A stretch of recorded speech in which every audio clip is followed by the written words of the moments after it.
In today's video, I'm going to teach you how to connect Trello to Notion. It's a quick and easy process that will take just about 5 minutes. Let's dive in and walk through this step by step. First, you'll want to log into your Trello account. On your preferred web browser, head over to Trello's website and click on the Login button to enter your credentials. I recommend using your Google account for an effortless experience, so click on Google and select the account you wish to use. Once you're logged in, navigate to your Trello board where you want to establish the connection. This is crucial as the integration needs to happen at the board level. With your board open, look towards the header section and click on Power-Ups. This option allows you to integrate various tools and features into your Trello board, enhancing its functionality. Within the Power-Ups menu, locate and click on the option that says Add Power-Ups. This is where all the available Trello integrations are listed. In the search bar, type in Notion and hit Enter.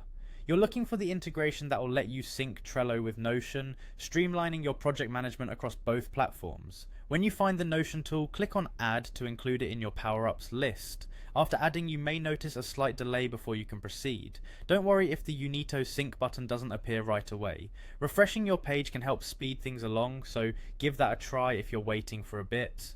Once the Unito Sync button is visible, click on it to begin the authorization process. This involves granting permissions that allow Trello and Notion to communicate with each other.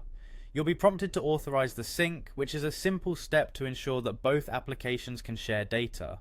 Click on Authorize to give the necessary permissions. Next, you'll encounter another screen that asks for permission. Simply click on Allow to proceed. You'll briefly visit Unito's service page, where authentication happens. Once this is successfully completed, don't forget to close this tab and return to Trello. Back in Trello, click on Unito once more. This time you'll create what's known as a flow. A flow is how Unito connects the data between Trello and Notion. Here is where the magic truly happens. Create your flow by connecting your Trello board with your Notion workspace. This will synchronize the information between the two, allowing you to work seamlessly across platforms. And there you have it. Your Trello board is now connected to your Notion workspace. You can now enjoy the cohesion of these two platforms, making your workflow smoother and more efficient. Thanks for tuning in and happy organizing.